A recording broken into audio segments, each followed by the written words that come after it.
So in the last session, I have finished with unit 1 and 2 and half of the unit 3. So today I will continue with the remaining part of the unit 3. But as somebody have noticed that these points were missing in my content, that is cultural ambivalence and cultural tolerance. An implication to education I have told, and these things are finished. So these two topics I'll cover today from unit 2. Unit 3, I'll give you the important question that comes in the unit 3. So basically, they may ask about the modernization in the form of long answer. And this they may ask you in the form of long answer, that role of a teacher in relation to social change. How teacher is involved through education, how she is bringing change. So this may come in the form of long answer. The rest you can consider as short answer, right? And social stratification, all these things will be asked in short answer majoritively. And then when it comes to democracy and education, again, it can be considered as short answer, short answer. And then this one is a short answer, right? So now let us go to unit 4 and 5. What is there in this? So when we see the unit 4, it is talking about the equalization of educational opportunities. As we know, since ancient time, everywhere in the world, even in India, education was not given to everyone. Education was a activity which was, being practiced by the people who are higher in the society. Like when it comes to ancient education, in ancient India, we can find Brahmins were educated, or people who are from Kshatriya sect, those people were only educated. The rest of them were not given education. So like this, but when the British rule has come, they spoke about equality, and they have come up with the education to all. So from there on, we can find that education to all became a prominent practice in India. So after independence or before independence, pre-independence and the post-independence also, we can find that there is a great influence of British education till today. So in this education system, they speak about equalization, equality. So this in this you may have a lot of long questions coming from this chapter, because they are very important things that a teacher should know about. So here, the equality, the concept of equality, constitutional provisions. Uh, if you have read about contemporary education, right? So similar to that only it is. So they may not ask you this question, but they may ask you this question about marginalized groups, inequality, form of inequalities that is existing. This can be considered as a long answer. You can consider this as a short answer. Sometimes they may ask you in the form of long answer. Gender issues, it's a definite long answer, because gender sensitization has become one of the very hot topic today, and majority in the world also, they are giving more importance to women education, because as we know, in the society, women and children are the weaker people, and they are suffered a lot. So for that reason, and one of the reason is women has to be educated just to educate the generations. So there are certain factors where education for women or gender sensitization is going to be one of the important topics that you're going to see in your examination. Likewise, we have another topic called equalization, wherein they are talking about the different caste people. Okay, so here there will be a lot of interventions, lot of acts, and a lot of articles that are involved in this. So this can be helpful for you for your competitive examinations. If you are going for any competitive examination for your teacher post also, this will be very helpful thing. So it can be asked in short answer majoritively, because these are the small topics that are there. Okay. So they may ask you about all this in short answer. Yeah, equity, yes. When it comes to equity, here again they may ask you about the equal share that has been provided, because As we all know, education was not in the concurrent list. When it came in the concurrent list, it has got its own significance. So here, this may be considered as one of the long answers. And now let us go to the unit 5. In the unit 5, again, we have small, short answers in this. So like you have economics of education, meaning and scope. Again, you can ask a short answer. Human capital, again, short answer. Human resource development, again, short answer. Okay, so you can consider this subunit as short answers. And then when it comes to national and emotional integration, very rare they have asked about this question in the form of long answer.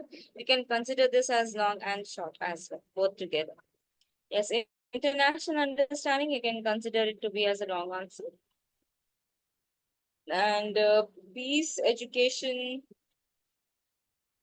I have seen in short answers only, never in long answer. So short answer. LPG, that is liberalization, privatization, and globalization. Um, they may ask you an application-based question for this. So you can consider this as wrong answer because today there is a lot of significance given to privatization and globalization. So today we can find education has become more uh, uh, a private business, right? Previously, it was education was considered to be as a service, but today it is service-oriented business now. So today we find education is fetching a lot, and this industry is growing, and it is sustaining majority of the uh, circumstances that are coming in the society or in the market. So it is able to sustain itself. So that is the reason LPG has creeped in even into the education system. So like this, these are the 5 units that we are going to learn from the sociology subject. That how we are that is the sociological perspective in education. So in this manner, we are going to understand how societies are impacted when education is provided and how education is influencing the societal changes, right? So this is about the idea of the curriculum that we are going to cover. And I hope this is helpful for you to understand the importance of the chapters. Right now, as I told you in the last session, I have left with few topics which were incomplete. So I will complete those 2 topics and I will start with the remaining part of unit 3 and I will continue unit 4 and 5 simultaneously. Okay. So yeah, I hope my screen is visible to you all.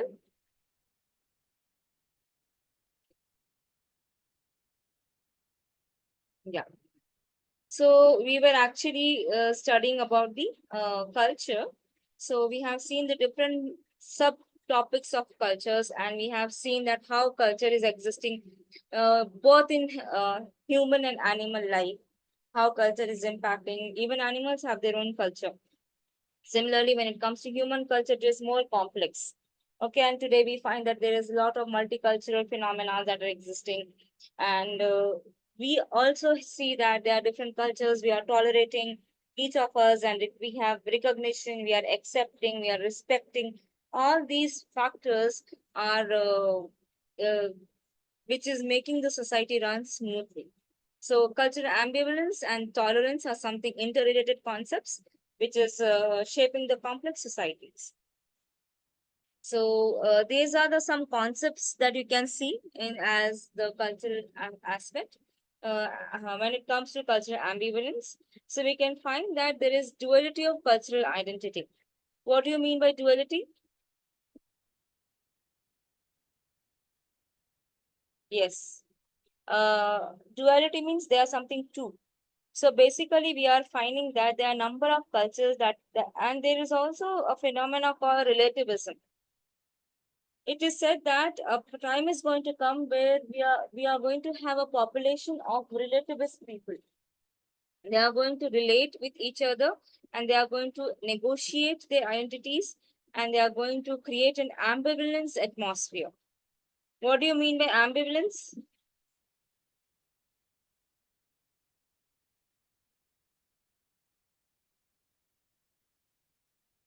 Yes.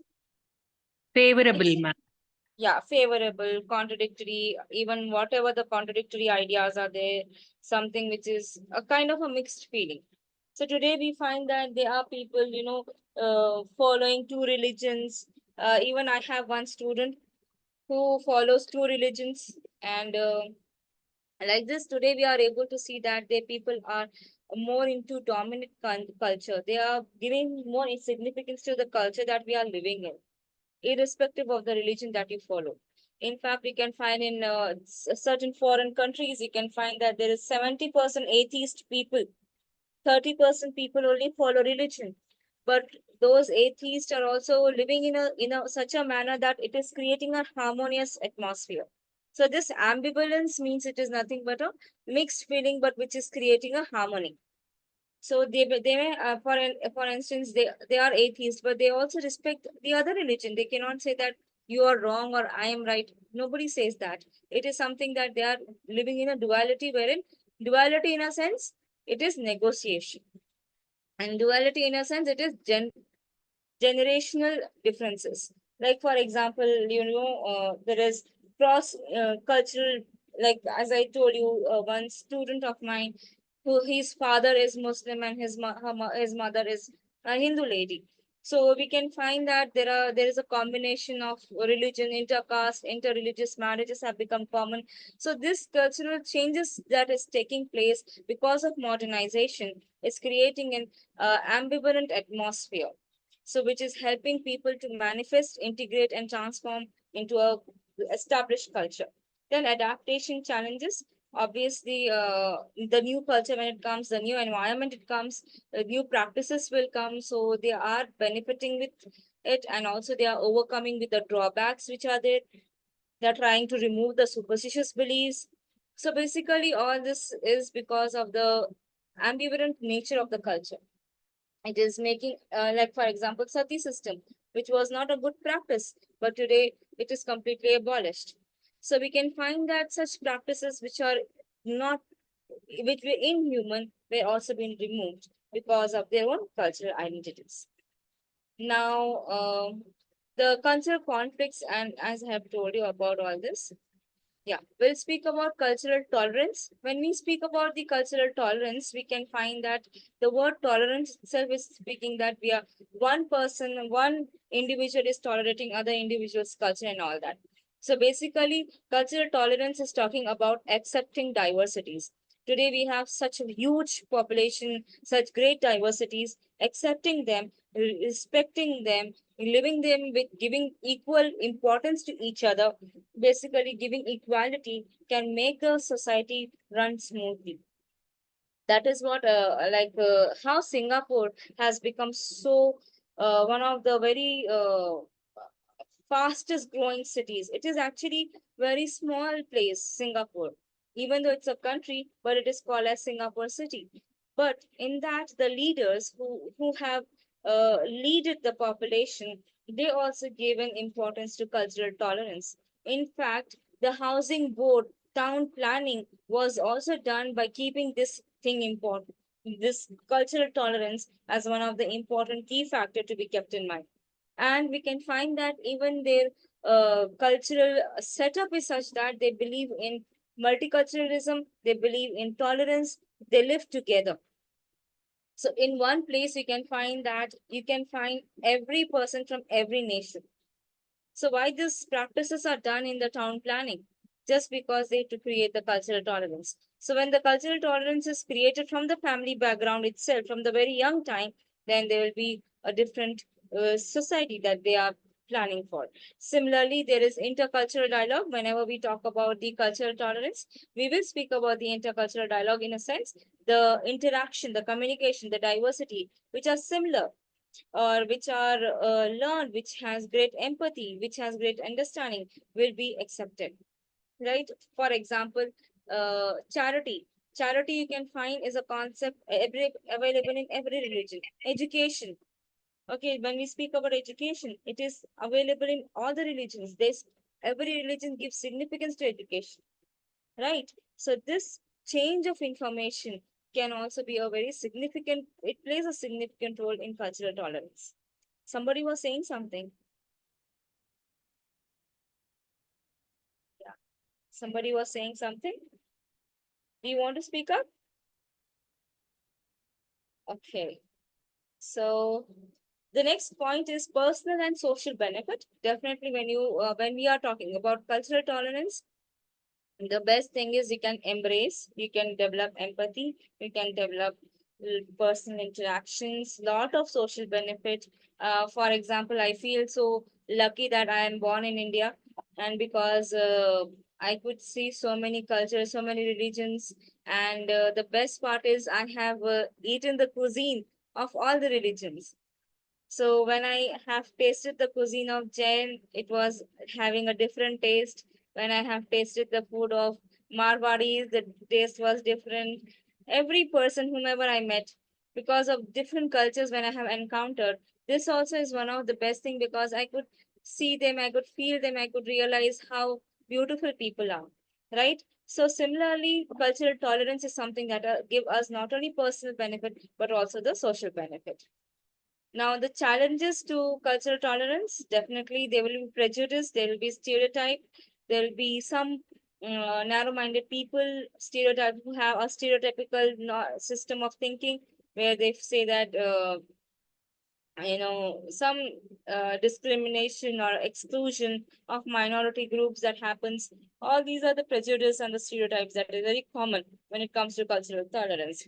Then another thing we can find is ethnocentrism, giving importance to their own ethnic groups and accepting their own culture, creating a culture hierarchy, reinforcing intolerance. So these are some things we can find that ethnocentrism is one of the common phenomena that we see in the cultural tolerance.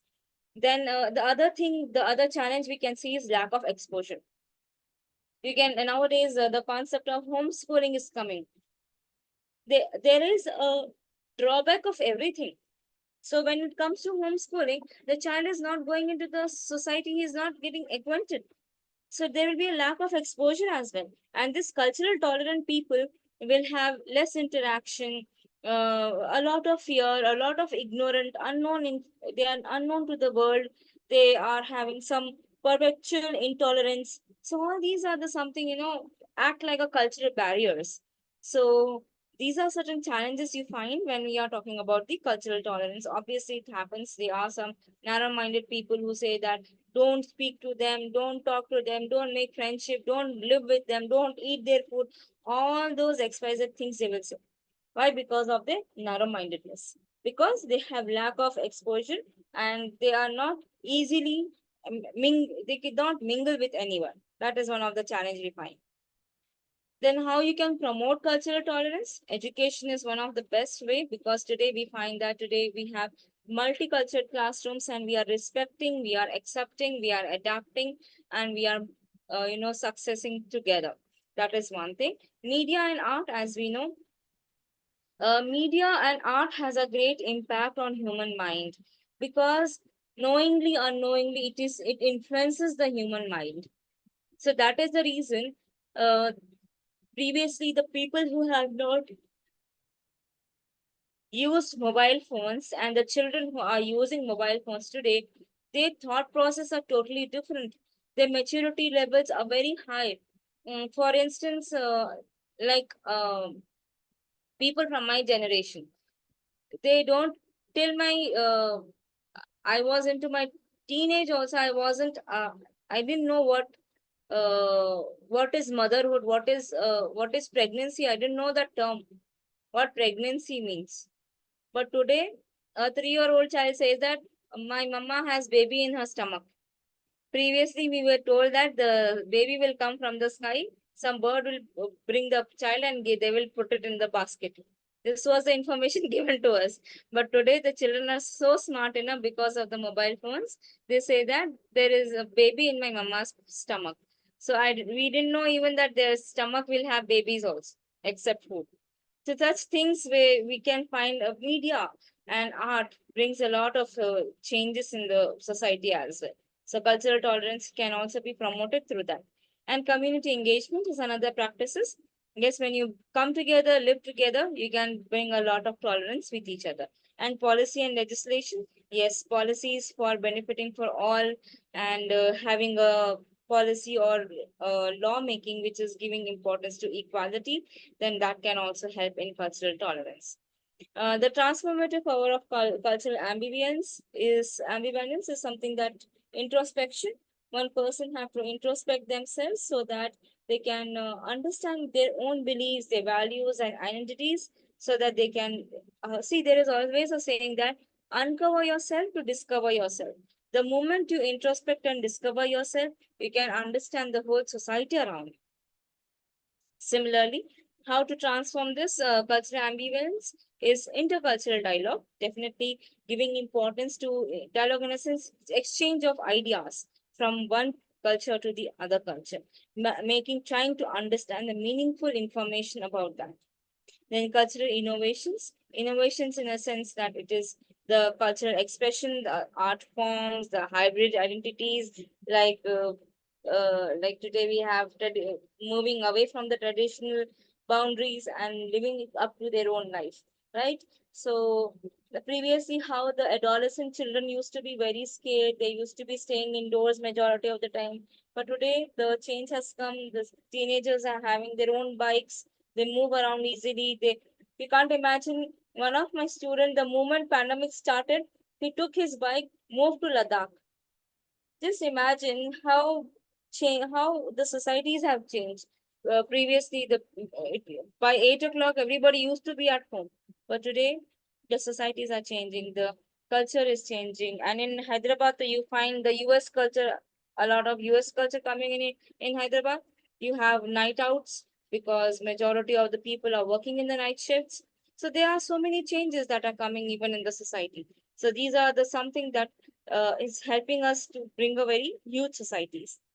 Then cultural ambivalence and the resilience. So these are the challenges and how we can resiliate it. Challenges is navigating conflict identities, but here we can develop identity, adaptability, and flexibility. Then second challenge is reconciling cultural differences, and the resilient is cultivating empathy and intercultural sensitivity. That is what we do. As a teacher, we are teaching them life skills. We are teaching them to live with, have a happy atmosphere, have a happy school, or have a happy thought process. How is that possible? It is all possible because we are talking about intercultural sensitivity, cultivating empathy. These are the some life skill things that we are teaching our students. So the next challenge we find is overcoming prejudice and stereotype. Definitely they are prejudices, they are stereotypes, but how we can overcome these? By fostering open-mindedness and curiosity. Why is this happening? Why are they doing this way? Why the parents are fighting? Why husband is beating the wife, or why wife is fighting with the husband? Right? Why is that? They are creating curiosity. And when they are creating curiosity, and when they are having some questions popping up, they are able to find out some answer. And one way or the other, they are fostering open-mindedness. So these are some understanding of what cultural ambivalence and the resilience. Yeah, and one more thing, when we talk about these two things, tolerance and ambivalence, we have to cultivate a harmonious society wherein we have multicultural future. So how we can do that? First, we can do with acknowledging ambivalence, that is the differences, living in harmony, fostering intercultural dialogue wherein people are breaking the barriers, respecting each other, developing mutual understanding, collaboratively working, and working on the shared challenges. See, today, when it comes to complete corporate world, in the corporate world, you don't find people thinking about they belong to this religion, they belong to that religion. No, they only work for some goals and they try to achieve that. This is one of the corporate culture which came to in India. It has also developed that intercultural changes of information or the intercultural understanding of each other. Then embracing cultural tolerance is one of the other last factor which we speak about harmony. To develop harmony, definitely cultural tolerance is something that we need to work upon. So that's it for the cultural point of view. These two things I have left. Now, the other part I'll be working with is Unit 3. Okay. So in the Unit 3, we were,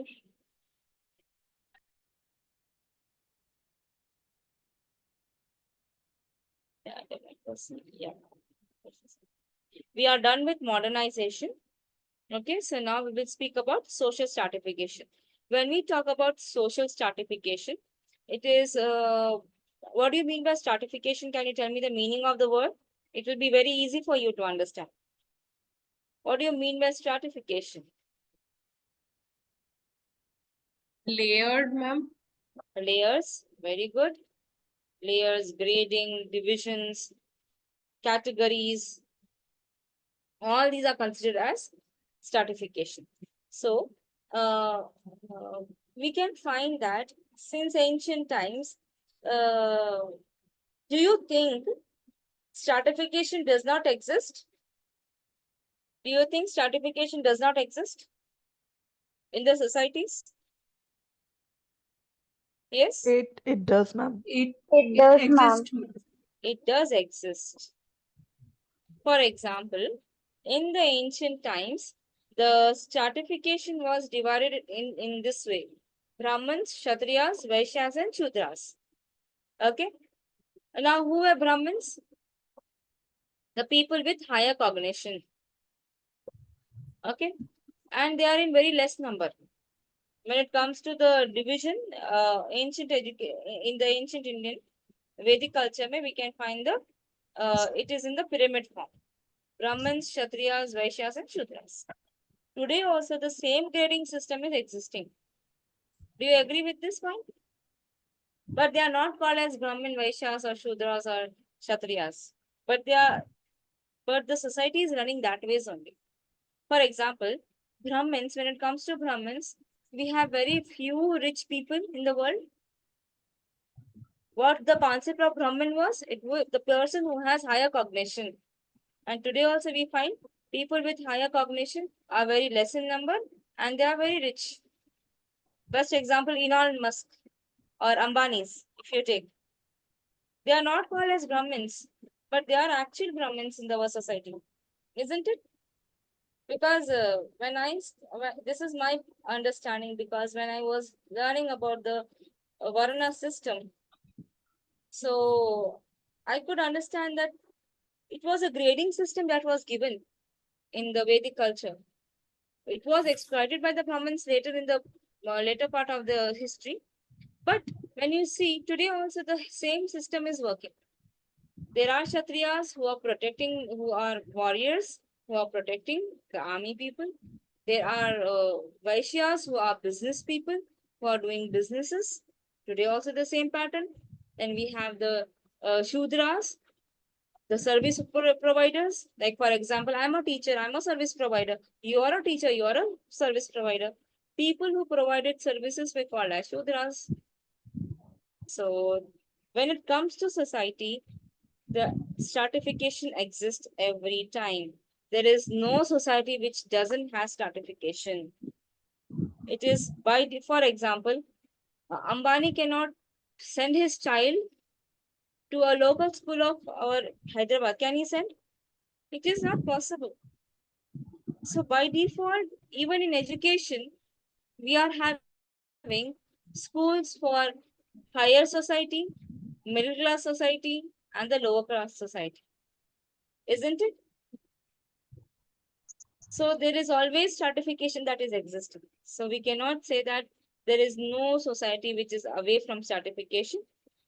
So this is one thing what I have seen, a differences. Now, when we speak about stratification, there are certain causes that brings this stratification. First cause is possession or materialistic possession, basically. People who have more amount of possessions, more amount of money in the market, those are the richest people. Those are the highest people.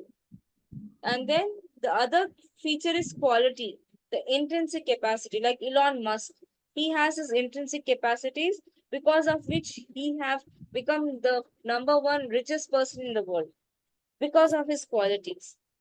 And then comes performance, how you perform the product or the result. The Tatas is the best example. Then, like, even people who are like, we also have people who are having higher norms, like sadhu sant, the higher ulamas and everybody we have in the society. These are the people who are being influenced based upon the character. The very strong character influences the people's mind. So again, the second aspect of performance is judgment based upon the norms. So this is how the stratification exists. And when it comes to the society, the distribution of it is based upon the gender. It can be age. Yes, we can also find that some differences that are apart from the position, quality, and all that. There is another category that is making the stratification. The stratification is also being influenced by some factors like gender differences, age differences, like a person who has become old, they have very less value, so they are not given much significance. You can't imagine. I was in a traffic actually. There was a signal that my vehicle stopped for a while. I have seen one young boy and a girl. They brought a old lady and they made her sit on the footpath. They came out of the auto and they made that woman to sit on the footpath, and they left her and they went. So again, there is stratification based upon the age that is there. Old age people are not given much importance in the society. Then occupational differences, people who have occupation and prestige. Then income, whose income is high, they are more prestigious, and they also have costumes. Like army people have different respect and all that. Occupation ranking is one of the things where you can find that some occupations are underrated and some occupations are overrated. Like, for example, accountants are underrated people, civil engineers are underrated people, people who work for legal assistance, they are underrated. But people who are like attorneys, who are like management consultant, or you can consider like surgeons, are considered to be very highest people, overrated people. But one thing we should remember, that we need everyone to work together in collaboration, then only societies will run. So these are certain differences that is existing. When it comes to the theories that are there, basically uh, the superiority theory, the natural superiority theory is one of the factors that is influencing social stratification, which was spoken by Darwin. The law of nature, what did he say? The survival of the fittest. What was the Darwin's theory? He spoke about the law of nature, how the nature exists and how there is a survival. So survival of the fittest he spoke. Then Rousseau have spoken about the biological based inequality.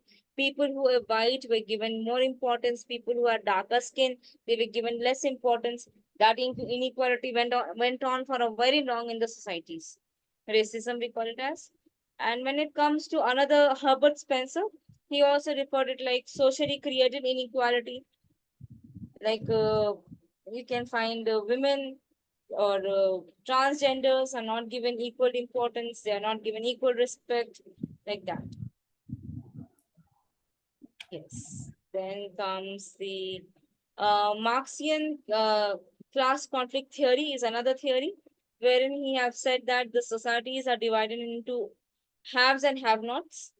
Ma'am, Owners sorry and to not. disturb you, Yeah. ma'am. The slide is not moving. We can't see anything. Only the social stratification Okay, and okay, the. okay. Sorry, sorry. I am not moving it. So, okay, I will show you this way. Wait a minute. It's a huge presentation. That's why. Okay. Give me a minute.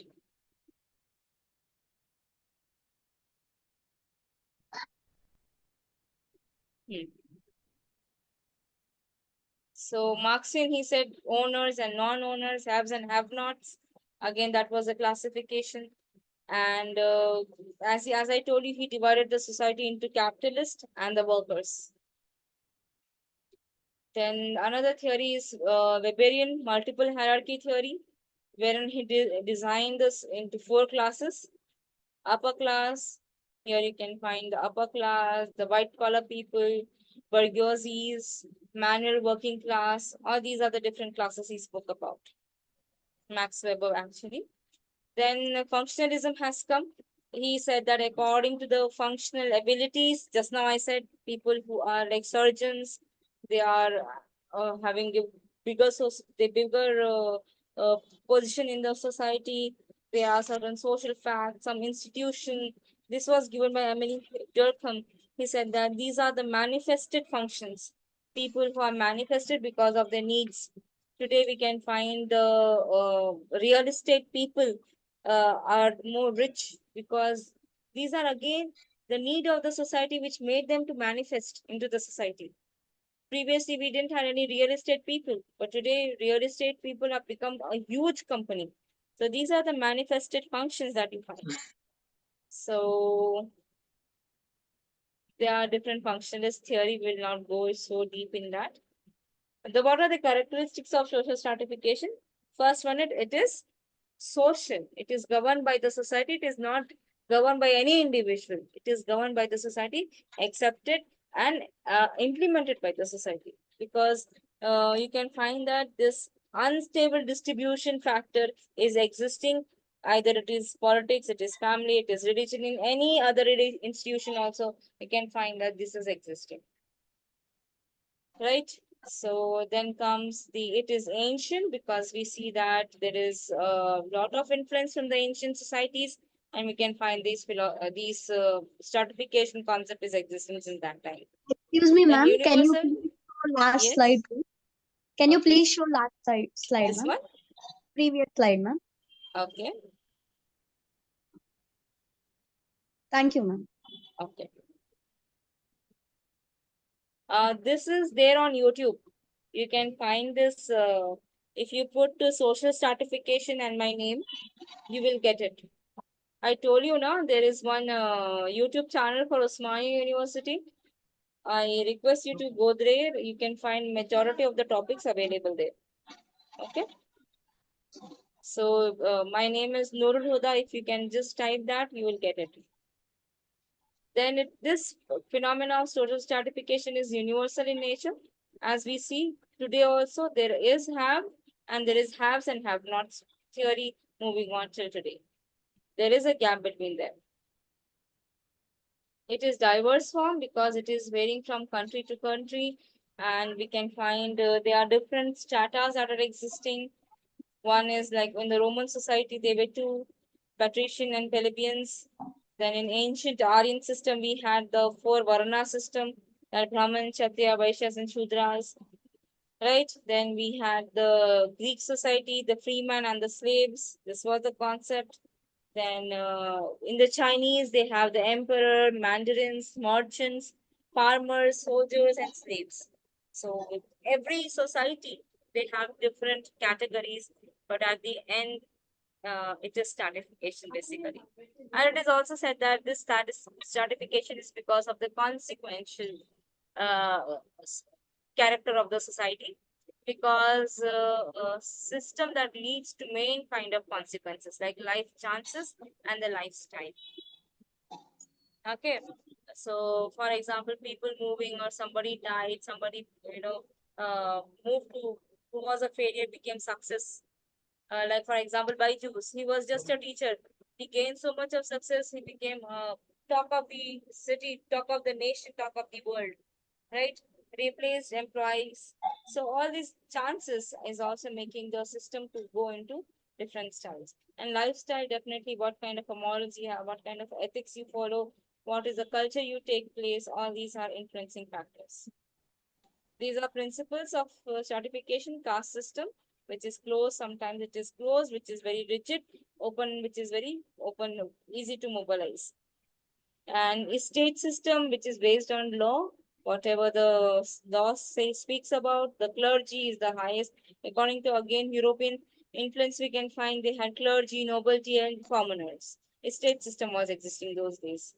Then social caste system, according to society, how they are dividing the people into caste or into the classes. So these are the best examples here: elite, upper class, middle class, working class, pericrites, all these other things. Then when we speak about stratification and education, it is something that is very much part of our society, and we can find that it is giving importance to hard work, because social stratification, today a person is poor, tomorrow he may become rich. How it is happening? It is because of the hard work that is encouraged by the stratification. Ensure circulation of elites. Yes, this is one of the very common thing you can find. Movement of elites. The person who was rich before can become poor today. The person who is poor today can become rich tomorrow. Okay, this movement is called as circulation of elites. Elites means people who are uh, of higher society, people who are like very rich people into the society. Then serves as an economic function, because stratification is something that is helping us to customize and accommodate us with the society. Okay. Then prevent waste of resources, or the resources we say. So we have this stratification again help us in understanding how we have to live, what we have to do, how we have to donate, how we have to recycle, all these factors. Yeah, then stabilities and reinforces the attitudes and the skills. Yes, if you have gained some skill today, for example, a person have learned some good coding scores today. The teacher was earning 25,000 at the moment. The moment she learns coding, her salary hike will go to up to 60 to 70,000. And not only skill, attitude is important. If you don't have right attitude, the right skill will not be enhanced. Not only skill, but attitude is also important. So this is also one of the factors which is making the social stratification, the skills and your attitude. Yeah. As I told you, this stratification is, we say that it is bad or it is wrong. No. But in the present society, this stratification based upon your profession or based upon your job is helping to work us together.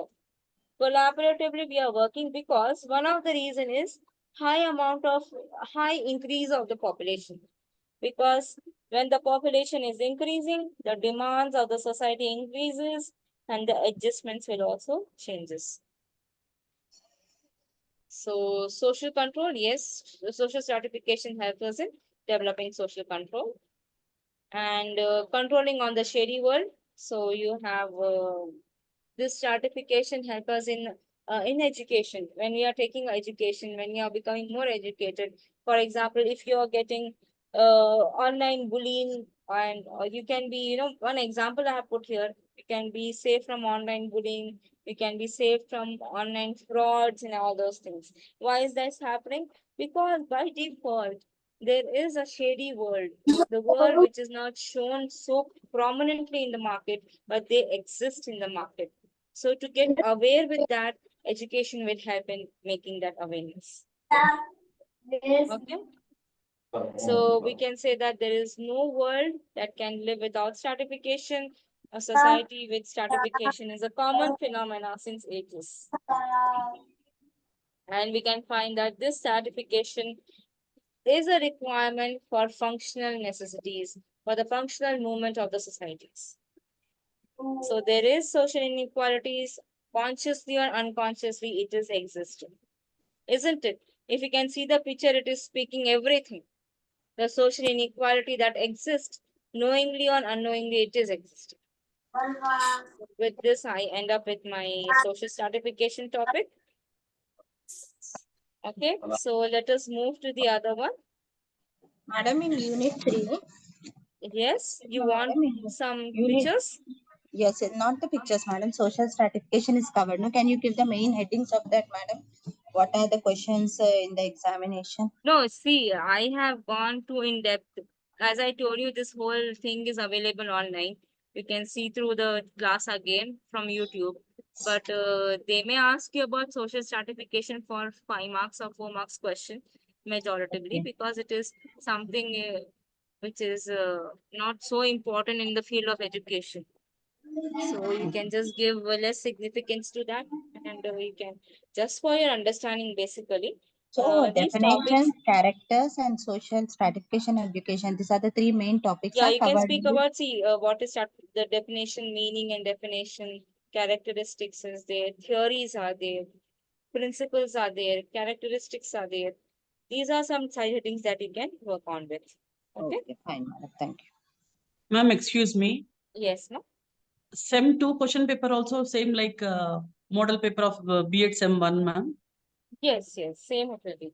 As we have, as you know, whenever you have 5 units, the question paper will be for 70 marks.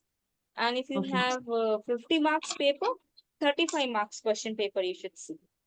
So all this, the structure of your question paper pattern is already given, and you have also written. So last semester, all the 5 theory papers were having, I think so, 4, no? 4 theory papers you had, 3 theory, yeah, you had 5 theory papers. 5 theory papers you had. So all these 5 theory papers, you had 5 units. So same pattern will come for this sociology subject as well. Okay? This time we are having 4 subjects, no ma'am. And then, yeah, this time you have 4 subjects. Yeah, ma'am. Last time you had 5. This time you Yes. have 4, including Okay. one practical paper. Yes. In the last semester, you had 2 practicals. In this semester, Yes. you have 1 practical. Okay. So So 4 altogether, main 5, subjects and yeah, 5 theory papers you will have. okay, ma'am. Okay? Okay. Thank you, ma'am. Okay. So now Among let the us, four, yes, excuse me, ma'am, among these 4 theory papers, only sociology foundation is started now. yeah. To The next rest of class, we will have psychology again. them. Educational psychology is there. Then after Okay, that, you have pedagogies. Okay. okay, So the okay. pedagogies will vary for your, for instance, math students will go to math teacher, social teacher, social students will go to social teacher, like that. Okay, and one is So among these 4 subjects, madam, one is social foundation, one is educational psychology, one is pedagogy, and one is Telugu, madam. no, Language, no, right? no, no, no, no. It's not like that. See, there are 2 general papers. That is sociology and educational psychology are 2 general papers, which will be there for all the students, all Okay, BS okay. students. Hmm. And the rest 2 theory papers are pedagogy papers. It is your stream that you have selected, method 1 and method 2. Okay, madam. Methodology And the papers. 5th one is your practical paper, that is arts education. So Arts this in time education. language paper is not there, madam. See, you, Last if time your we methodology tested. is English, for instance, you have method as language. So definitely you will have a paper in that. Those language papers are called as pedagogy papers. Previously, you had communication skills. Now, this semester, you don't have communication skills. Mhm. It won't be there. Communication skills won't be there. But if you have pedagogy, any language paper, then definitely you will have. Method 2 or method 1. It's your Now, choice. now books are not available, no, madam. Now, communication skill is not there. But what are your methods? Method 1 and method 2? Method 1 is social studies, madam. Method 2 is Telugu. So Telugu paper will be there. Method 2 Okay, Telugu will fine. be there. Okay, okay. So for 2 common papers for everyone, and one is my stream Two social studies, and one is Telugu. Telugu, yeah. Method 1 and Okay. method 2. Okay, fine. Okay. And two papers is common for everyone. So 2 papers are common for everyone. Okay, okay. Thank you, madam. Thank you. Good. Next, we will start with the topic now. That is democracy and education. So when we speak about democracy, it is talking about the complete equality. And today, the contemporary world is changing, and democracy is playing a pivotal role in changing the face of the societies.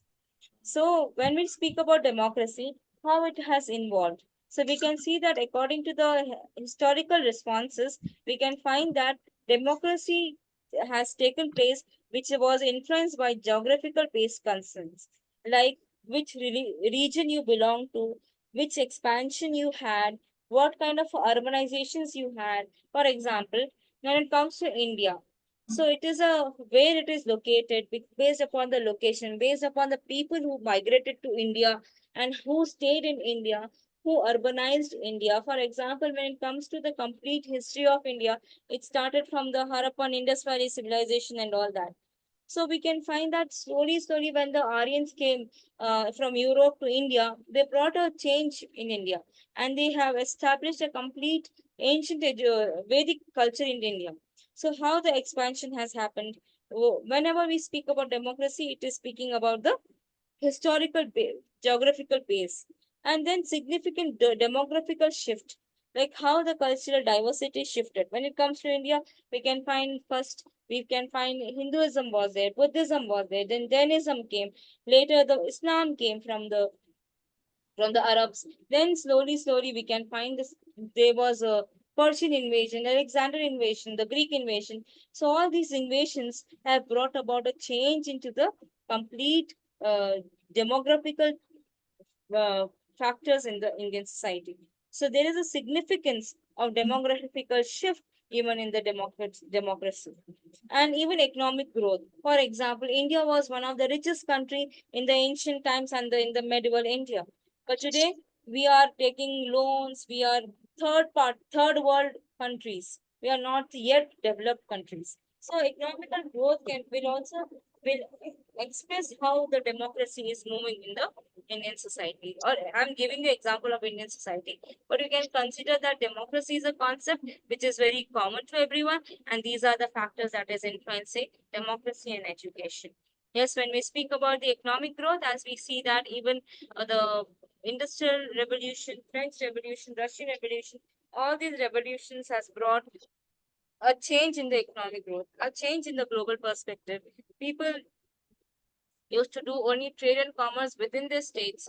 But after this industrialization and development in the communication systems, we can find that transportation have developed. Likewise, we can find the exchange of goods or economical growth have also happened.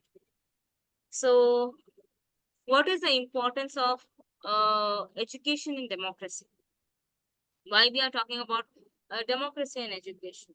Because when we speak about democracy, you will feel very wondered when I have understood, when I was reading the history of India, I found that the Indians were under the rule of British government till 150 years, and the Indians were not aware that they are under the rule of Britishers.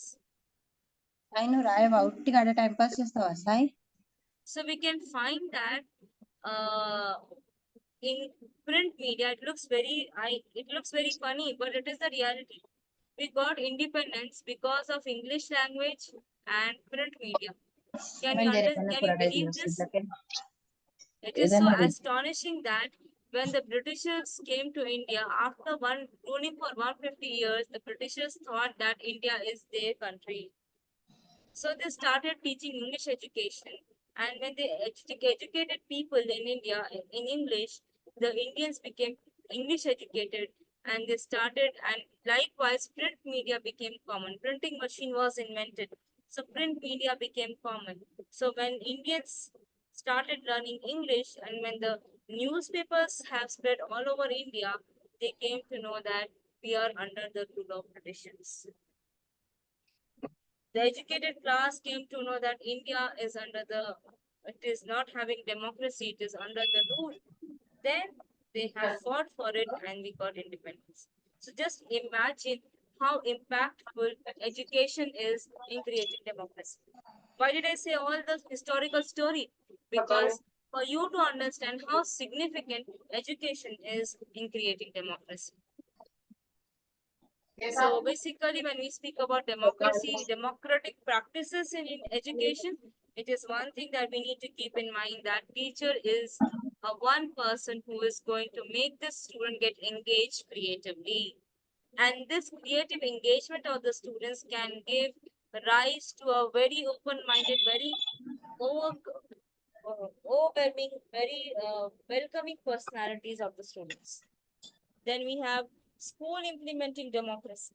If a school management implements democracy on day-to-day basis, the student and the community of education becomes more stronger and stronger.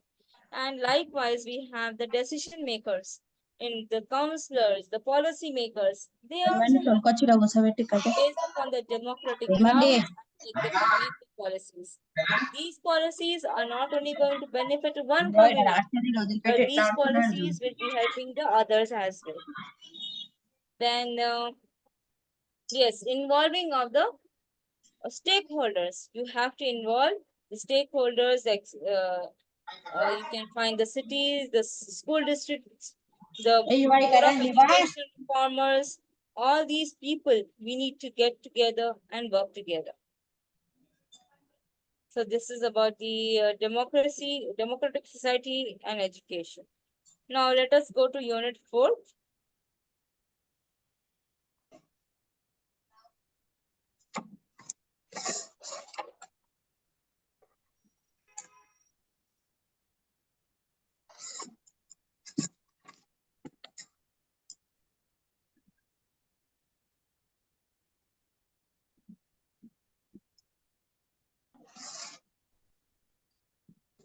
Is my screen visible? Yes. Yes, ma'am. Is Yes, it ma'am. visible? Okay. Yes. Unit 4 I want. Is it visible now? Yes, ma'am. Equality, concept of equality, right? Yes, ma'am.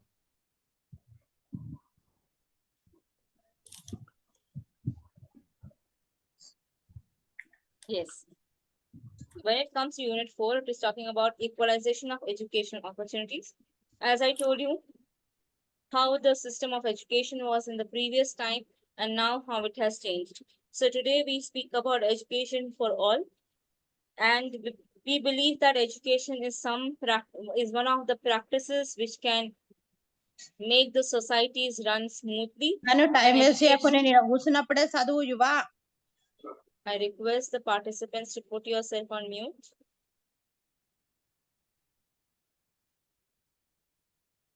Sonam, can you put yourself on mute? Okay.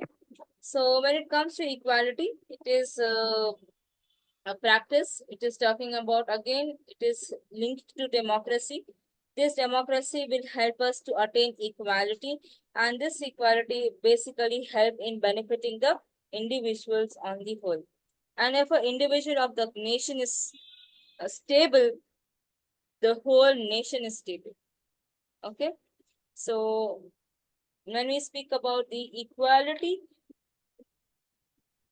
of education, people, the educators, they want an egalitarian society wherein everybody is treated equally, wherein there is no discrimination.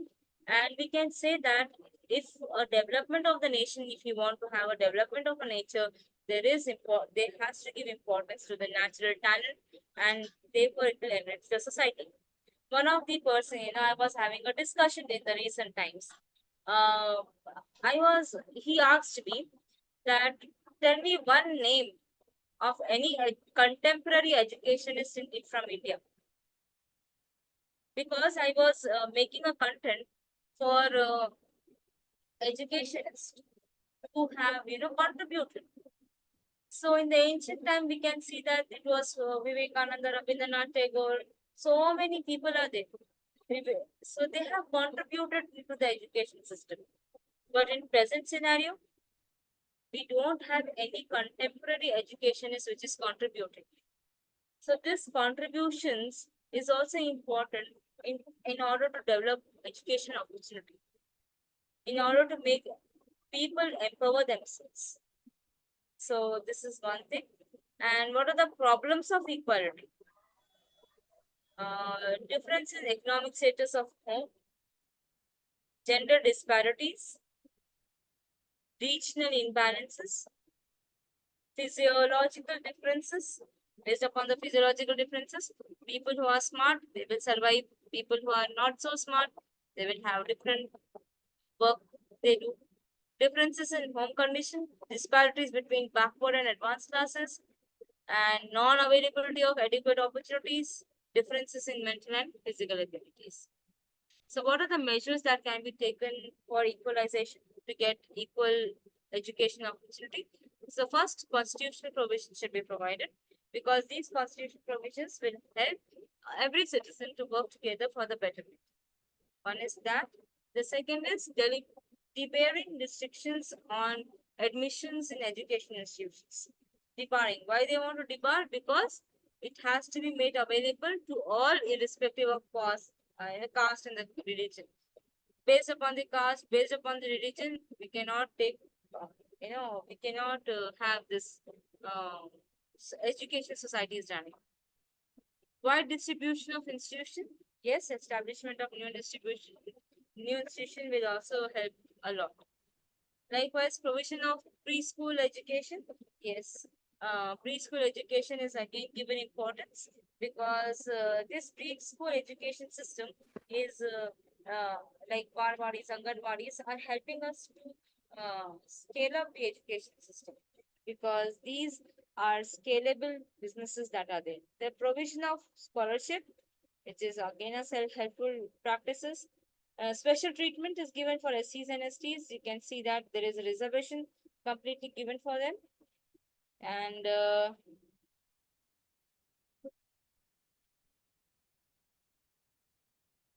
yeah. Then yeah, residential schools are another part wherein students are allowed to live in that school, stay in that school, and then take up education. And special education for handicaps are being provided. And some of the major constitutional provisions for on education in India are as follows. The first one is, yeah, article from 15 to 1570 and 46 is talking about the education interest of the weaker section of India. They want to, what you say, uh, support them, support the weaker section of the India. Equality for women section. Yes, they are providing a lot of scholarships, lot of provision for the women today. Equality of opportunity in education institution. Yes, according to the Article 29(1) states that no citizen shall be denied admission into the education institutions.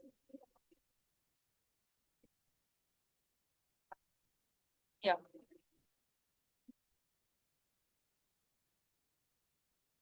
Yes, am I audible? Yes, ma'am. Ma'am. Okay. So Madam, Article please show 351 is talking Madam, about promoting. Yes, ma'am. please show from the measures taken for, what is the heading, madam? Main heading, measures taken for.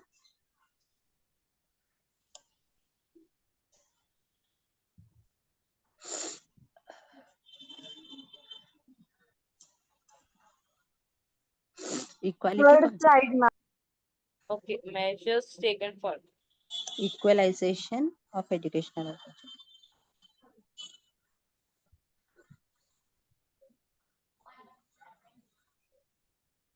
Okay, madam. Okay. You want this one?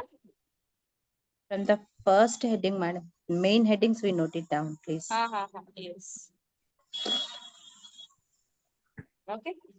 Yes, madam. Education for weaker section, RT Act, Right to Education Act, education became compulsory, and now education is free of cost till 18 years. They want secular education, that is why they have Article 25(1), Article 28(1), which is 25(1) is guaranteeing the education as one of the rights. Previously, education was not a right, but recent times, education became a fundamental right. Yes. Am I audible? Yes, ma'am, you are audible. Okay. Yeah. So this Article 25(1) has spoken about it has the education became a right. It is freedom for all, and as we know, education was not a fundamental right. Now it has become one of the fundamental rights. Article 28 is also providing, speaking about provision of education, providing, funding system for education institutions.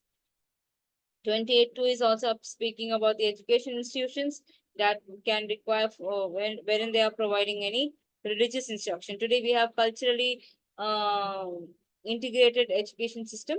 So there also we can find that culturally responsive education systems are there today. Pedagogies are existing. So again, that is also given importance. And according to Article 28.3, they have also spoken about the institution by the state or receiving aid out of the state funds. Mother tongue is given importance. Triple formula came into existence. Article 350 is speaking about primary education. 351 is talking about Hindi as a language or bilingual language can be used while teaching. Women education was given importance where they have Article 15.1 and 15.3 speaking about women education. So let us go to the next part, nature and the form of inequality, including dominant, marginalized group, gender inequalities in school, public, private, rural, urban tribals. So we can find that when we speak about the inequality, it is a concept that is manifested among the societies, significantly since long lives. So here we can find that they have economic inequality, one of the factor which is dominating, which is marginalizing them or marginalizing the learners. First is economic inequality, social inequality, political inequality, then educational inequality. Then comes a dominant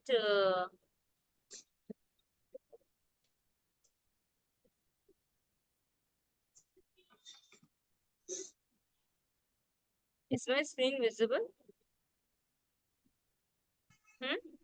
Yes, ma'am. It is visible now. So dominant groups, there are certain dominant groups like based upon power, resources, privilege. As I told you, Ambani cannot send his child to a local school. So that is dominant groups that are existing. Then you have marginalized group, people who are marginalized, who are not given importance, who are homeless, who do not have social economic support, political support. Again, they will be sufferers.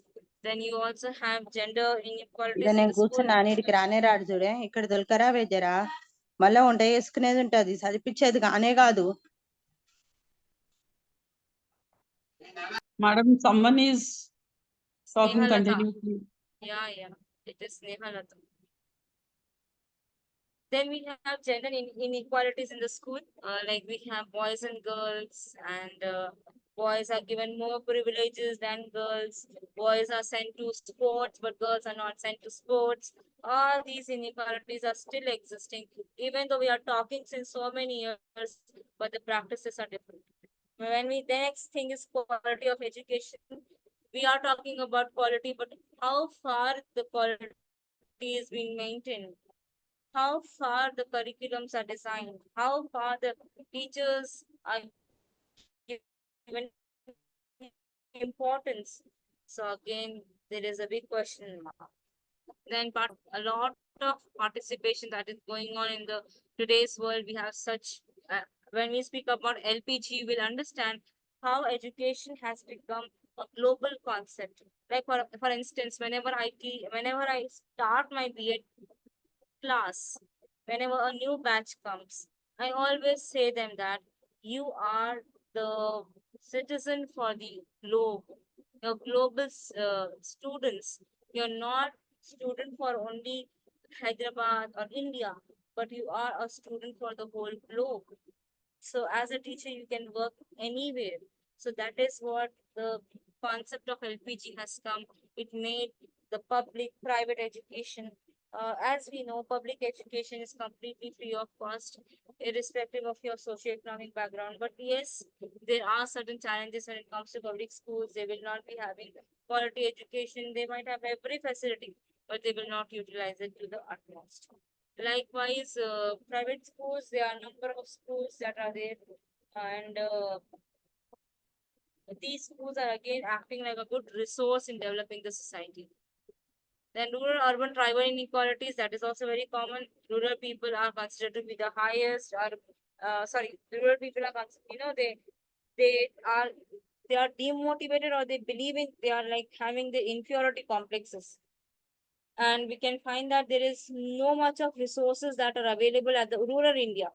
So, but now India is again working on it. So they may really work for the rural India as well.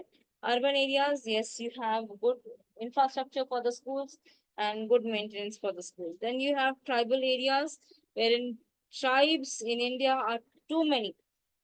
Till today, there are so many tribes which did not get mingled with the government of India. Still, they are living into their own tribes, occupying the space, and they are not making any involvement of the government, because so many tribes are there in India. When you go to Andaman and Nicobar Islands, number of tribes you can find. Even in Madhya Pradesh itself, you have so many tribes. So this tribal education is also one of the important thing, because these people are making them isolated, but they also have cultural differences. But yes, we need to develop education so that they can have good survival. When it comes to addressing inequality, there is a policy intervention that has to be taken place. Affirmative actions has to be taken place. Community engagement, education reforms, awareness and sensitization has to be developed. I'll come back within 5 minutes.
Yes, ma'am. So now when it comes to the women education, it is something that they are talking about in India also, as we have seen under the Millennium Developmental Goals, and today they are talking about the Sustainable Development Goals. Again, in that, education is one of the part, and in that education, women education is given importance. Likewise, they are also talking about the weaker sections, the younger children. They, as I told you, education was not a right. Today is one of the fundamental rights. So today we can find that in Indian context also we can find there are so many policies that they have come up with, like Kasturba Gandhi Balika Vidyalaya. These are the residential girls schools which are given by the government of India. We also have Sarva Shiksha Abhiyan programs. We also have educational facilities for the scheduled, that SC/ST students, backward class students, minority students, economically weaker section students. So all these number of policies are given for the development of women education, and or the not only women education, education for the weaker sections. And we also have reservation policies. 75% enrollment would be there for girls from SC and ST OBC communities. 25% girls from the familiar belong to poverty line people students. We also have activities conducted in the Kendriya, this Kasturba Gandhi Balika Vidyalayas, wherein they have martial arts training, life skill, computer education, number of vocational skills they are speaking about.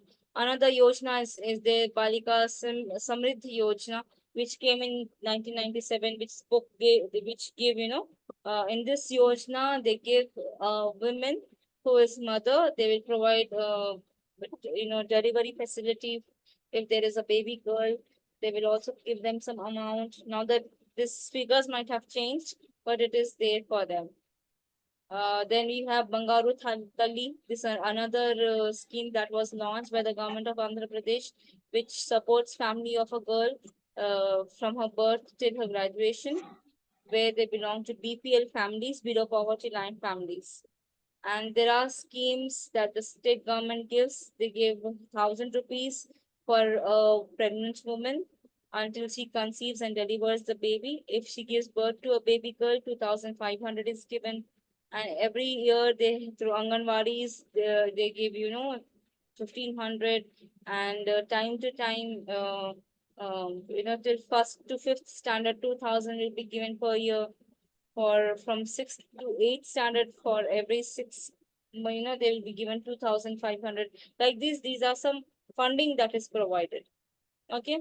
So basically, the objectives of Bangaru Tali was basically support girl child, all round development of the girl child, uh, to have a good status for the women, reduce discrimination, and bring demographical balances. Okay, now let us speak about the equalization of education opportunities among SC, STs, girls, and the differently abled children. So here we can find that the poverty, the reason for the poverty is because was a major obstacle in the educational development for SCs and STs. So we can find that the SCs and STs are poor because the education facilities are not provided. Even though, these SCs and STs, they are not aware of many of the facilities that are there for them. There is no less awareness about them, and which is making them to become more go into poverty. And there is behavioral discrimination, which is also makes a student to become disinterested in learning. Lack of easy access to schools. Schools are very far. Inadequacy of teachers. I myself have seen number of the government schools. The teachers are not there. The students will sit idle and they just do some work and they go off. Like that, these are the situations that are there. Then scheme for education development of SC beside the constitution provision is they provide relaxation for primary school. They give free tuition fees, books, and midday meal scheme is there. They provide scholarship for the students. They will also help in providing, any vocational skill among the students. All these are the, and the major role of a teacher in having this balance for the STs and STs, or the marginal group, is because when the teacher is somebody who does not discriminate, who will avoid the, you know, uh, she will consider all the students together. She will not consider this student belongs to this class, this student belongs to this class, they have to be separated like that. No. She treats everyone equally in the class. And likewise, the school is also providing curricular and co-curricular activities, and there are frequent meetings with the parents. All these things are helping the developing of the marginalized groups. And likewise, we have problems of women education in India. First is domestic duties. I myself, I have seen that the girls, even in my place also, I have seen girls, they are sent to a normal government schools, but the male child is sent to the private school. Because what did they say? That anyhow the girl is, she has to go for domestic duties. What is there she will do after marriage? She will not utilize her education anyhow. Why should I send my child to a good school? Rather, I will send her to a government school, wherein hardly you will have any education there. Then early marriages is one of the problem. Conservation of mentality, conserve mentality. People are narrow-minded. They will not allow the women to take up jobs also. The lack of adequate education facilities for women, no sanitary facilities. But today there is a change. Even in fact, I find Zilla Parishad schools which are there, they are very advanced, very nice. They are maintaining. Few schools are maintaining very, and lack of suitable school building equipments, So basically having a poor school environment, lack of female teachers, all these are the problems. Then advantages for women education, first is social development, gender equality, economic productivity, reduction in infant mortality, and improvised living standards can happen. Then strengthening of the democracy can take place. Then comes the government schemes that encourage women education. Is first one is uh, Sakshar Bharat Mission for Female Literacy, which started in 2008. Shabla Rajiv Gandhi Scheme for Empowerment of Adolescent Girl. Right to Education, which made, now it is changed to 18 years. It was before 14, now it is 18. Then you have Kasturba Balika Vidyalayas, National Program for Education of Girls at Elementary Level, Mahila Sanghas, and Rashtriya Madhyamika Shiksha Abhiyan, RMSAs. All these are the supportive system for women. And challenges faced by the disabled population in India is inaccessibility, the education system still not inclusive, attitudinal behavior, institutional barriers, and they have poor implementation of the policies. All these factors are influencing the women education. Basically, these are considered as the challenges for that. Then what are the recommendations given by NEP? NEP in 1986, they said that adequate arrangement should be made, teacher training should be done, all these things they have spoken.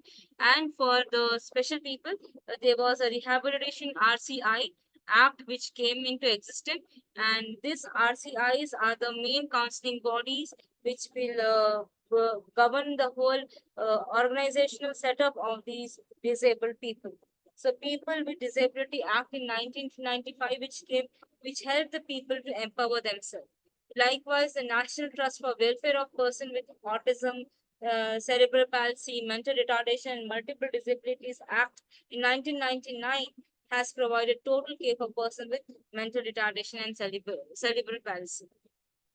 Then last point, that is equity measures taken by the state and the central government in equalization of education opportunity. So when we speak about equality, it is for everyone, and it should be treating everyone equally is one of the basic understanding of equity. There should be justice. There should be a system of justice and fairness which will treat people all together at one roof. So measures that can be taken, they're taken by the government. These are the things which I have also spoken. Then that's it. So basically, when it comes to the special education system, they want to have inclusive societies. So to have inclusive societies, we need to have the support from the government. We need to have support from the organizations, distributions of the nations, and special treatment for SCs and STs is given. So basically, when we speak about the special education for the handicapped people, they have also provided for deaf, dumb, and orally orthopedically handicapped people.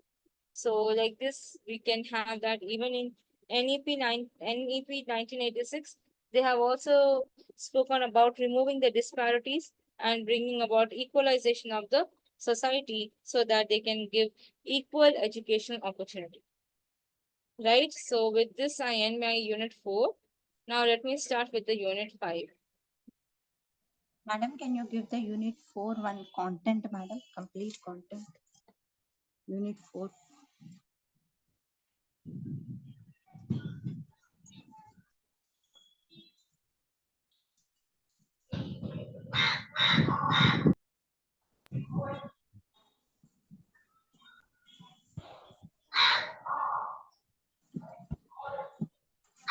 Hello.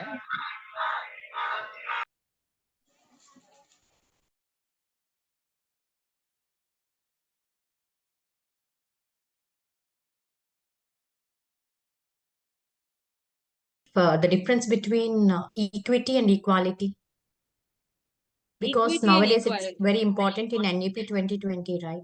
Exactly. So equity means providing equal share. Equality means treating them equal. In a layman language, I'm telling you, for you to understand. Okay, okay. Okay.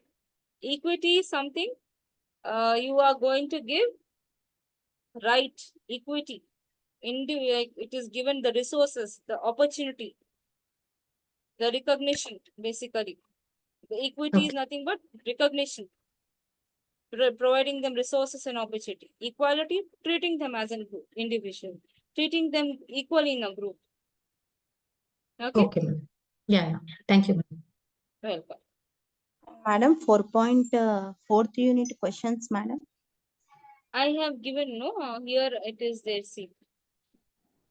Here, Unit 4. take a screenshot and keep it. I know all the 4th and 5th unit I gave. Okay.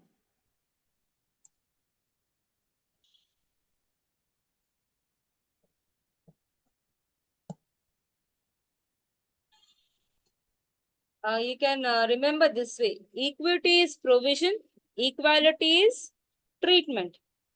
Okay? Okay, ma'am. Equity is provision. Provisions that is provided by the government, by the private organization, by anybody. That is equity. Provisions that are provided. Equality, the treatment that is provided. Because as we have seen in the whole world, the people were not treated equally. They were either discriminated because of their caste, their creed, their race, their gender. So till today, there is no difference. It is still existing. We are talking such big things. But when it comes to, equality, you will find again the discrimination prevailing in the society, which is a very bad practice, which has to be removed. Now, previously the white used to bully the black. Now the black is bullying the white. Is it a correct practice? Bullying is Not at all. bullying only. Yeah. If you are discriminating, it is discrimination only. So it is not something that is there, it is existing. So equity is the provision, how the government is and the organizations are supporting, and equality is how you treat. In Okay, short. ma'am. Okay, So ma'am. now you understand the basic, you can write a lot about that. Got it? Okay, ma'am. Yeah, got it, ma'am. Thank you. So now let us speak about the Unit 5, Economics of Education. Why we are talking about, economy. As I told you previously, when we see from the ancient times, all over the world, if you see, education was free of cost.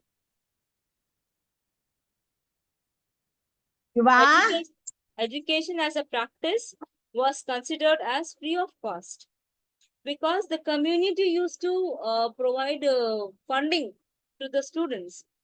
But here when the Britishers came, they made education as a business. And today we can find that in the worst conditions also, education is surviving. Give me 5 minutes now. Turn into a big business today. So economy is also being earned very well from the education system. But as we can see, one of the best examples is Byju's, which have earned crores of amount of money within few years of time, within a very short span of time. So here, when we speak about education, it is also involved economy, and these economical principles are also theories, concepts, analysis. All the ecosystem is being applied even in the education system. So here, when we are talking about economics of education, so how economics is being incorporated in the field of education, that is what we are going to understand. So when we are talking about the scope of economics of education, we can find that it's a broad field. So here it is going to talk about the very major things, that is resource allocation. The resources, when we speak about resources, according to economy, they have divided resources into 3M. What are the 3Ms? Can you tell me? What are the 3Ms? Do you know what is the full form of the 3Ms stands for? Man, material, and money. Okay, so all these are the resources. Managing all these resources is a part of the economy, because economy is involved in maintaining these three resources, the major resources. So 3M stands for man, money, and Material. material. Okay. Then, when it comes to the next point of economy, it is talking about cost benefit analysis. What is the cost and what kind of a benefit you will get? How much you're investing, how much the benefit you're getting. So this is called as cost benefit analysis. Here they will assess the incurred cost that is incurring and the benefit that is gained from the investments. Okay, and potential earning that is coming. And basically it helps us to understand the productivity and economic growth of the organization. Then they speak about human capital theory.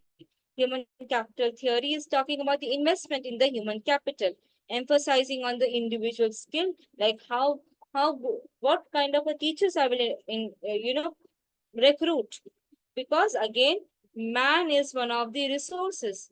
Again, for the resource you have to invest. So when you're investing in the human capital, the capital generated from the human is also considered to be as one of the contribution for economical growth. So for the better economical growth, you need to have quality of workforce. That is the reason you're doing B.Ed course. Am I right? So to have the quality workforce, we need to work upon the human capital theory. Then comes education policy analysis. Each policies are analyzed in order to see that are these policies accessible, they are equitable, they are providing equity, quality, and outcome. So in the education system, is it providing it or not? So based upon the socioeconomic disparities, all these things are kept in mind or not while they are making the policy. Then education as human capital. What do you mean by education as human capital? When we are talking about education as human capital, it is talking about the enhancement of the educational individual skills, enhancement of the ability, enhancement of capacity, ability, productivity, the value of that person in the market, the labor of the person, the physical capital that is provided by the human. So basically, we can find that education increases the productive capacity of the individual. That is why we are talking about the educated people. Then we will speak about the education human resource development. So whenever in the field of education, HRD is common thing that they also work on the development of the human resource. Why do we work upon the development of human resource? Because it is one of the process of developing the company itself, developing the nation, developing the organization itself. So what do they do in doing that? They try to help the individual to process their, to enhance their capabilities, their knowledge and skill, so that they can contribute very well into the personal, social, and economic development. Now let us speak about the national and emotional integration. When we speak about national and emotional integration, so Dr. Radhakrishnan, he said that India is to be remain free, united and democratic. Education should train people for unity and not for localism, for democracy, not for dictatorship. Very clearly, he said that education should train people to become united, to become one, rather than becoming more dictator in their nature. So this national and emotional integration is talking about the integrity of the diversity, integrity or unity of the people living together. So what is the role of education institutions in the national integration? The first thing is it is shaping the classroom and it is shaping the individual life. It is shaping the nation on the whole. Getting my point? The education institution is something that is talking about national integration. So these integration is basically can happen in co-curricular activities or curricular activities. Role of teacher in national integration. What is the role that she played? She played like a living model, a broad outlook, A teacher will have firm faith. A teacher is a person who says, not only says, but also does. They are not only preachers, but they are not only teachers, but they are also believers and they are also the followers. There is a correlation between the teacher must, serve the society, serve the nation. Writing books, writing content development, all these things are moral duties, working with the print media, becoming an inspiration, checking out the wrong tendencies, implementing common programs. These are the some integration that the teacher does. Then when we speak about the international understanding, in this context, we can understand that international understanding is something, it means a cosmopolitan education which will provide a loyalty towards citizenship. Okay, so we can find that, what do you say, the international understanding is something that has the common aspect. The first aspect is respect to each other's culture. Second is love to humility. So the B role of international understanding is broader outlook to understand man as a man, weeding out the idea of violence and war, cultivating, emphasizing on peace, cultivating right values, educating adult societies, correcting the interpretations, use of effectiveness method of teaching. So these are the things that we follow when you yeah. So now let us go to the peace education. So when we speak about peace education, as we know, today they are talking more about peace education because there is a lot of communication development that is happening. The change of the world is very rapid. So in that, peace education plays like a holistic, uh, uh, you know, procedure that can help in, maintaining the peace of the societies or to make the run of the societies in a peaceful manner. So peaceful education is more effective and meaningful when they not only speak but they also practice. So peace education is something that is holistic in nature. Peace education is something that is skill building and the role of school in program promoting peace education. How do the school promote the peace education? The school educators will promote the education by, school which is representing promoting space education. They start by every day they start in this assembly, they start by the word peace, they declare your classroom rules, teach conflict resolution skills, and we can have any challenges, participation. Students who are studying from different field, they can come together, they can work together. Okay, so basically, when we speak about peace education, it is the education which helps in supporting the whole society. Now let us go to the liberalization and privatization. What do you mean by liberalization in education? Liberal means the relaxation of the government regulations and control over the education. That is the reason we have private education system, and which we also have public and private funding colleges or schools that are running together. And then we have privatization and privatization in education. As I told you today, everybody is wanting to have their own private institutions. Privatization is increasing because you can become the owner and the controller, and later you can establish that one as a good school. So we can find that privatization has become one of the important phenomena in present education system, wherein it involves the transformation of the ownership. So here we can find this privatization is something that is establishing the company privately, running the whole company based upon the funds, and basically this privatization is something that is working in enhancement of the quality and to develop good outcomes. Then yeah, so basically globalization in education refers to increased interconnectedness and integration of education system, institutions, policies. These becomes together. Am I audible? Am I Yes, audible? ma'am. Okay. So basically globalization, as we know, if you can sit here, like today now, the online education became a common phenomena. If you're sitting in here, you can even teach the student from Canada. You can teach the students from London. So this is one of the concept of globalization. Today the earth has become a global village, and accessing the one place to the other became very common and very easy. So this is what the LPG stands for: liberalization, privatization, and globalization, which has changed the complete face of education system.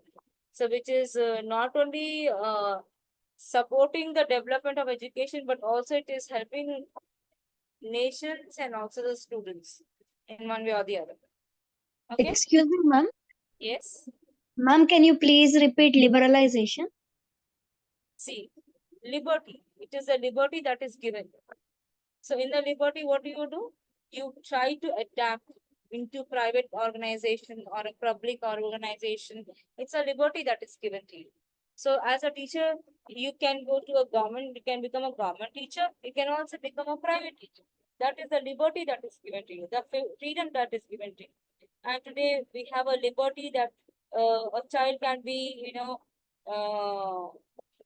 admitted into